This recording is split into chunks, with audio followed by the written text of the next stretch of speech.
কামৰূপৰ বাথানৰ লাহেশ্বৰী পাবত গৰুচৰৰ উপদ্ৰৱত হাহাকাৰ অৱস্থাৰ সৃষ্টি হৈছে গোপালক তথা কৃষকৰ। এটা দিনতে ৭টাৰো অধিক গাই গৰু মহ চুৰি কৰি নিয়াত নিদ্ৰাহৰণ হৈছে গোপালকসকলৰ। কেৱল পদপথেই নহয় জলপথেৰেও গৰু চুৰি কৰি সৰবৰাহ কৰি ৰাখিছে একাংশ অসাধু ব্যৱসায়ীয়ে। যন্ত্ৰচালিত নাৱেৰে গৰু চুৰি কৰি লৈ উধাও হয় চোৰ। গৰু চুৰি সন্দৰ্ভত শুৱালকুছি নদী আৰক্ষী থানাত লিখিত অভিযোগ দিয়াৰ পিছতো হ্ৰাস হোৱা নাই চুৰি কাৰ্য।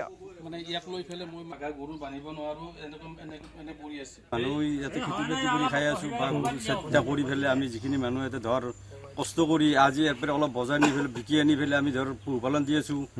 সেইখিনি জেগাত যদি সঘনাই গৰু চুৰ হৈয়ে থাকে আমি মানুহখিনি কেনেকৈ চলিম? শুৱালকুছি থানাত আমি বাৰ বাৰ এজাহাত দি আছো, এজাহাত কোনো গুৰুত্ব দিয়া নাই। কাৰণ সিহঁতে গুৰুত্ব নিদিয়া কাৰণটো কি? নিশ্চয় কিবা জড়িত থাকিব লাগিব।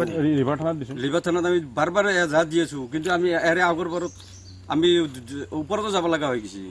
গৰু যেতিয়া একবাৰ আমি গৰু পালো, গৰু পোৱাৰ পিছত আমাক পইচা ভৰাব লগা হ'ল, কিবা হ'ল।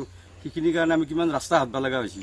কিন্তু পুলিচ থানা থাকাওঁতে আমি কিয় ইমান হাৰাচমেণ্ট খাব লগা হৈছে মানুহখিনি? গতিকে ইয়াত তাৰমানে আমাৰ এটা স্থায়ী সমাধান, গৰু চোৰৰ এটা স্থায়ী সমাধান লাগে। প্ৰশাসনক জনোৱা গৈছে, প্ৰশাসনে কিন্তু কোনো ধৰণৰ গুৰুত্ব আমি দেখা নাই।